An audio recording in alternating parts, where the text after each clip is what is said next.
네, 안녕하세요. IT전 방송 토크 IT전 만권 지식 PD 고소입니다. 오늘 제조산업에서의 PLM 디지털 정보의 활용이란 주제로 PTC 코리아의 강원철 이사님, 김진상 이사님 모십니다.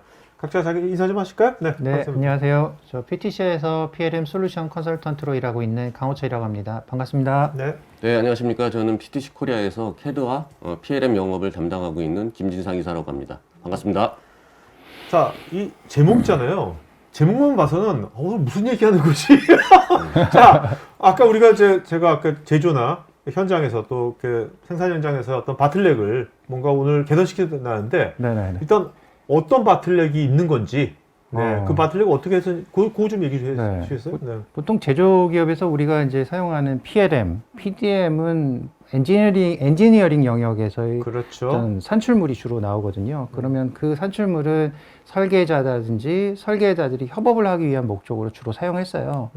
근데 이 데이터가 사실은 되게 중요하고 가치 있는 자산인데 이게 실제 제조 생산 라인으로 연결이 안 되고 있거든요. 이유는 이제 시스템이 분리가 돼 있어서 이런 현상이 있는데 이 시스템이 분리가 돼 있는 부분에 어떤 갭을 해소하고 생산이나 유관 부서, 뭐 품질 부서에서 이런 디지털 정보를 적극적으로 활용할 수 있는 방법, 이 방법에 대해서 좀 얘기를 오늘 좀 현실적으로 좀 쉽게 말씀을 드리자면 아까도 잠깐 말씀을 드리긴 했는데 아마 들어보신 분들 공감하실 거예요.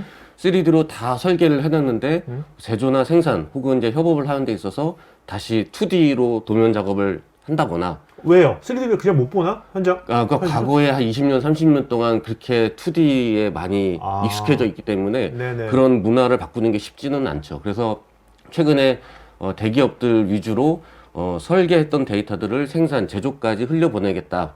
이런 이제 노력들을 많이 하고 있는데 아직까지는 이제 그게 개선이 좀 안 되고 있고요. 아니 3D를 2D로 그거를 해서 보려면 그게 장난이 아닐 것 같은데 그 작업이. 그러니까 3D로 돼 있는 거나 어떤 정보를 다시 2D로 만드는 작업도 장난이 아니고 2D로 돼 있는 거를 다시 생산 라인에서 다시 재분해해 가지고 생산에 활용하는 것도 장난이 아니고 이게 좀 상당히 좀 로스가 많은 거죠. 그게 문제점이 뭐냐면 이제 설계 변경이 생기잖아요. 그러면 3D에서 다시 이렇게 설계가 흘러내려가야 되는데 보통 2D에서 다시 빨리 그러니까 제공하기 위해서 그래서 하다 보니까 결국엔 2D와 3D 데이터의 정합성도 안 맞기도 하고요. 문제들이 많이 생기게 되죠. 뭐 그냥 굉장히 설계가 변경되면 그것이 금방금방 반영도 안 되고. 그렇죠. 그리고 또 아까 이제 또 두 번째 큰 문제는 이제 설계에서 이렇게 잘 해놓은 것들을 이제 제조 관점에서 이제 뭐 작업 지시서라든가 이런 것들을 만들어야 되는데 이거를 전부 다 노가다 작업으로 하고 있어요. 다 엑셀 기반으로 한 땀 한 땀 영상 뭐 이미지 다 캡처해서 엑셀로 만들고 있거든요. 그래서 설계 변경이 생기거나 했을 때 또 그 부분도 다 엑셀로 만들고 있는 게 지금 현재 그 제조 이거 다 했는데 설계 변경 시키면 현장에서는 설계 변경에다가 엄청 욕하겠네. 반영이 안 돼. 바로 반영이 안 되기 때문에 그 로스가 그러니까 재작업 같은 게 많이 발생을 하는 거죠. 이런 것이 굉장히 좀 많은 기업들이 이런 현상이 좀 있는 겁니까? 네, 많이 아직도 있어요. 그러니까 저희가 디지털화 많이 얘기하고 있지만 실제 현장에서는 그런 제조나 이런 부분에 있어서의 어떤 그런 그 끊어진 현상 이런 것 때문에 사람들의 그 시간이라든가 그다음에 노동 이런 것들이 굉장히 많이 발생하고 어떻게 이런 거에 비유하자면 뇌는 엄청 빨리 돌아가는데 손과 발이 동맥경화처럼 혈관이 막혀 있는 거죠. 어떻게 보면 그죠? 좋은 그런 거네요. 어떻게 보면. 맞습니다. 자, 이게 그렇다면 이것을 이따가 뭐 자세히 얘기했지만 그래서 PTC는 이걸 어떤 식으로 해결한다는 겁니까? PTC의 뭐 예를 들면 솔루션 관점도 있고 시스템 관점도 있는데 예를 들면 솔루션 관점으로 본다라고 하면 과거에 저희가 이제 그 트렌드를 한번 살펴보니까 과거에 이제 저희가 최근에 이제 크리오 9.0이 곧 출시가 될 건데 예를 들면 크리오 5.0 기준으로 전과 후를 좀 살펴보면 그 전에는 설계의 어떤 생산성 향상이라든가 이런 쪽에 많은 그 기능들이 나왔다라고 하면 최근에는 이거를 제조하고 어떻게 협업을 할 것이냐 그런 관점의 어떤 기능들이나 이런 것들이 좀 많이 나오고 있고요. 시스템 관점으로 보면 아까 말씀드렸던 것처럼 이제 E봄, 뭐 M봄 이런 쪽의 중심에서 결국에는 BOP, 그러니까 공정 프로세스에 관련된 이런 내용들까지 시스템에 이제 탑재가 보통 돼서 나오고 있죠. 일단 PLM 관점에서는 이제 시스템 관점이니까 우리가 계속 전에도 얘기했고 지금도 얘기하는 게 결국 디지털 스레드예요. 이런 디지털 정보를 생산 라인까지 어떻게 잘 연결할 것인가 그러기 위해서 PLM이 디지털의 어떤 백본 역할을 하고 더 나가서 IoT 기술을 접목시켜 가지고 현장 라인 그리고 품질 이런 부서에서 품질 건수하는 데 사용하는 그런 내용들을 이제 앞으로 설명을 드리도록 네. 하겠습니다.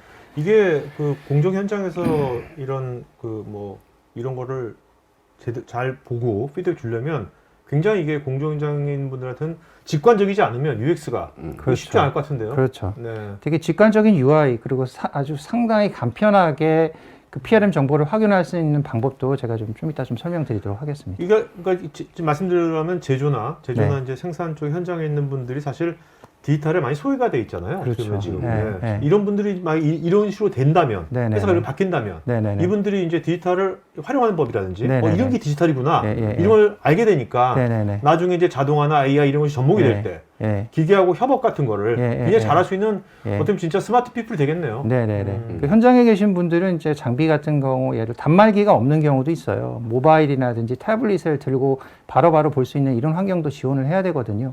그래서 이런 지원할 수 있는 방법이 저희가 갖고 있는 IoT 기술을 통해서 그게 가능하게 도와줄 수 있거든요. 네. 네. 자, 그럼 한번 구체적으로 어떻게 네네. 해결하는지 네. 하나하나 알아보도록 할까요? 네네. 음. 전대는 넘어가고. 그 아까 지금 쭉 설명한 내용들이 결국 컨커런트 매뉴팩처링이라는 컨셉이라고 좀 보실 수가 있을 것 같은데요. 결국 엔지니어링에 있는 정보를 제조나 생산에서 적극적으로 활용할 수 있는 방법 또는 엔지니어링의 어떤 설계 작업이 다 완성되기 전에 그 제조에서 그런 동시에 이제 제조랑 설계의 어떤 계획을 한다든지 협업을 한다든지 이런 게 가능할 수 있는 게 지금 제조 산업에서는 꼭 필요한 현실이라고 저희는 보고 있습니다. 그래서 이런 관점에서 향후 다음에 좀 설명을 좀 드리고자 하는데요. 대표적으로 이제 볼보 케이스가 있습니다. 이 볼보 같은 경우는 지금 저희가 이제 설명한 전반적인 그 커런트 매니팩처링 그리고 디지털 전략에 대해서 어떤 식으로 풀어 나갔는지에 대해서 좀 영상으로 좀 준비를 해봤습니다. 보도록 하겠습니다. 볼보와 같은 대기업의 이 볼보 제품 사례 같은 카탈로그 경우는 전반에 복잡한 되게 이제 좀 작업과 파생 되게 구성이 의미가 계속 있는 게 추가되면 사실 이게 동시 엔지니어링 나라마다 계속 연구소, 확대되기 R&D라든가 생산 기지들이 볼보가 되게 많이 추진하는 흩어져 네네. 있거든요. 신속한 그러다 보니까 이제 산업화라는 시스템을 목표를 통합할 때 달성하기 굉장히 많은 그 엔지니어링 힘이 좀 많이 부서에서 들었어요. 작업 현장에 나라마다 빠르고 다 효율적으로 프로세스도 다르고 전달해야 문화가 합니다. 다르기 때문에 네. 그래서 이 볼보의 그 좀 PLM 전략의 핵심은 최소한 커스터마이제이션을 한다. 그러니까 솔루션이 가지고 있는 기본 기능, 프로세스를 최대한 활용하고 그 이후에 로컬의 어떤 그런 요구 사항들을 그 이후에 반영을 했거든요. 그래서 그런 좀 되게 중요한 의미를 가지고 있다고 볼 수 있어요. 이 사운드가 안 나오는 것 같은데. 아니 나옵니다. 나옵니까? 네네. 네. 카탈로그 전반에 복잡한 작업과 파생 구성이 계속 추가되면 동시 엔지니어링 및 제조 방식이 꼭 필요합니다. 내일은 자동차 회사들이 의외로 신속한 근데 이런 산업화라는 선제 목표를 이런 새로운 기술들을 많이 도입하는 설계 것 같아요. 변경 자동차 내용을 회사들이 네. 의외로. 부서에 제조 작업 같은 경우는 좀 빠르고 저희 효율적으로 회사랑 같이 전달해야 협업을 하는 게 더욱 단계적으로 우수한 접근하는 게 품질의 오래된 기업이라고 할 수 컴포넌트를 있습니다. 설계하여 이런 디지털 생산 환경에 전략에서. 빠르게 제공하려면 엔지니어링 부서와 제조 부서가 정보를 원활하게 교환할 수 있어야 합니다. 볼보 같은 경우는 뭐 이따가 영상에서 나오겠지만 R&D의 설계 그 데이터, 그다음에 제조, 그다음에 이제 생산에서의 어떤 품질 검수까지 AR을 이용한 이게 데이터가 처음 생성돼서 계속 흘러가는 이제 그런 모습을 크레오 보실 수가 제너레이티브 있어요. 설계 기능을 활용하여 냉각팬을 새로 개발한 후 기존의 여러 설계 대신 구성 가능 지금 여기 보여주는 기술은 우리가 이제 크레오에 있는 제너레이티브 디자인이라고 AI 기술을 활용해 가지고 설계를 하는 방법에 대해서 좀 보여주고 볼보도 이런 AI 기술을 통해서 설계를 이 엔지니어링 데이터를 만들어가는 과정에 대해서 보여주고 있습니다. 저 제너레이티브 기술은 주로 그 우주 항공 분야 이런 데서 많이 사용을 하거든요. 왜냐하면 우주나 이런 데서는 무게나 이런 것들이 결정적인 영향을 줄 수가 있거든요. 그래서 최적화 설계, 그러니까 사람이 생각할 수 없는 그런 기술들을 이제 보통 많이 적용을 하는데 그런 것들이 일반 산업 현장에서도 이제 적용되기 시작했습니다. 저게 AI가 설계를 한다는 겁니까? AI라기보다는 이제 컴퓨팅 기술을 이용을 하는 거죠. 그래서 트레이닝 기술이라고 모델 같은 걸 정의하고 이런 네. 트레이닝을 방법해서 어떻게 설계를 했을 때 최적화할 수 있는지를 내부적으로 탑재를 하고 있는 거예요. 네네네. 예. 그리고 여기 보시는 게 실제 PLM 화면입니다. 이게 사실 전문가들이 접근하는 화면인데 좌측에 있는 게 이봄, 우측에 있는 게 N봄. 즉 뭐냐면 엔지니어링 정보와 제조에서 사용하는 제조 정보가 지금 같이 놓여져 있는 거거든요. 이와 같은 화면을 통해서 제조와 설계의 어떤 갭을 최소화할 수 있고 어떤 변경이 봤을 때 동기화할 수 있는 그런 화면이라고 보시면 될 것 같습니다. 해당 부분을 담당하는 제조 엔지니어에게 변경 임무가 자동 전송됩니다. 엔지니어는 시각화된 N범과 E범을 열어 나란히 표시해 두고 E범의 변경 사항을 이게 저는 이게 기본적으로 이 BOM이라고 하는 거는 사람의 몸으로 따지자고 하면 척추라고 생각을 하거든요. 그래서 이 BOM을 중심으로 회사에 유관된 그 조직들이 굉장히 많거든요. 이 데이터가 굉장히 그 동일한 정보로 에큐러시로 이제 흘러가야만이 관련된 사람들이 동일하게 그 의사 판단을 할 수가 있거든요. 아까 얘기하신 것처럼 BOM을 통해서 제품 정보가 모두 취합되어 있는 거고, 지금 보시는 화면은 아까 E봄에서 N봄으로 어떤 동기화를 작업을 하고, 그 다음에 이건 공정 계획입니다. 우리가 생산 라인에서 제품을 만들려면 계획 같은 게 있잖아요. 어떤 공정을 거쳐서 제품을 만들어진다. 그런 정보도 PLM 안에서 구성을 할 수가 있고, 이런 공정 계획은 마찬가지로 BOM과 연결을 할 수가 있습니다. 여기에 보이시는 모든 디지털 정보, 3D 디지털 정보는 BOM 안에 정의되어 있는 디지털 정보가 공정 계획으로 연결되는 모습이라고 보시면 될 것 같습니다. 그럼 이 뭐 설계 데이터가 만약에 변경이 됐다라고 하면 이 공정까지 다 연결돼서 이제 일관성 있게 가져갈 수가 있는 거죠. 지금 보시면 시뮬레이션을 통해서 조립하는 과정을 이렇게 보여주는 부분이고요. 네. 여기 보시면은 진짜 AI를 통해서 설계한 이게 펜인데, 네, 이런 실제 공정을 추가하는 작업도 가능하고요. 지금 여기 보이시는 거는 그 IPS라고 저희 시뮬레이션 파트너가 있습니다. 그래서 인간공학적으로 이 특정 부품에 대해서 조립을 해보고 실제 생산 라인에서 조립하는데 문제가 없는지 확인을 하고, 때로는 조립 과정에서 문제가 있으면은 설계에 다시 반영을 해서 부품의 형태를 좀 바뀐다든지, 그러니까 설계 변경. 이 시뮬레이터에서 그런 걸 아는 거죠? 네, 그렇죠. 알 수 있죠. 실제 네. 현장에서 해보는 게 아니라. 그러니까 실제 생산에서 하기 전에 미리 품질 문제를 확인하고 제품을 이제 개선을 하는 이런 포인트고요. 네.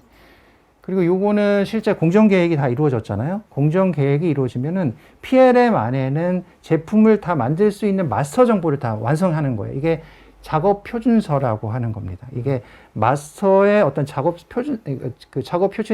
표준에 대한 마스터 정보를 이런 식으로 출력할 수가 있습니다. 아까 말씀드렸던 것처럼 저 작업 표준서를 만드는 데 있어서 한 땀 한 땀. 현장에서는 엑셀로 한 땀 한 땀 하고 네. 있다. 근데 우리는 이게 자동으로 제너레이션 돼요. 이런 디지털 정보도 PLM이 이미 갖고 있는 컨텐츠를 기반으로 자동으로 만들어지는 거예요. 따로 그 2D를 바탕으로 다 엑셀에서 만들고 캡처해서 집어넣는 이런 행위를 할 필요가 없다는 거예요. 내용이 그림으로도 포함되어 있습니다. 또한 모든 부품, 자산, 제어 특성의 링크 크리오뷰를 통해서 좀 더 좀 더 자세한 내용을 확인할 수도 있고요. 자, 여기는 이제 AR을 활용하는 겁니다. 실제 PLM에 있는 컨텐츠를 그대로 퍼블리싱을 해서 AR에서 활용할 수가 있고요. 여기는 모델 타겟이라는 기술을 통해서 형태를 보고 거기에 딱 맞춰가지고 해당하는 모델을 들고 와서 AR을 활용하는 그런 내용이라고. 이렇게 AR 활용하니까 현장에서 아주 쉽게 이거를 할 수 그렇죠. 있겠네요. 근데 보면은 AR을 쓰는 대부분의 기업이 제일 고민하는 게 컨텐츠예요. 근데 PLM을 쓰는 고객은 이미 컨텐츠를 갖고 있어요. 네. 그러니까 뭐 기존 PLM 고객한테 AR 쓰는 거는 상당히 베네핏이 있다고 볼 수가 있죠. 저 데이터를 이용해서 품질 검수도 할 수 있지만 작업 가이드도 할 수 있고요. 그다음에 나중에 AS 쪽 서비스 메인터넌스 하는데도 활용할 수가 있고요.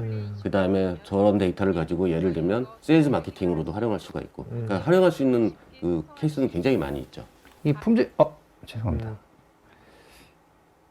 이 품질 검수 과정에서 문제가 발생을 할 경우는 바로 품질 레포트를 발행할 수가 있어요. 이 품질 레포트는 뭐냐면 PLM 안에 있는 프로세스에 태울 수가 있거든요.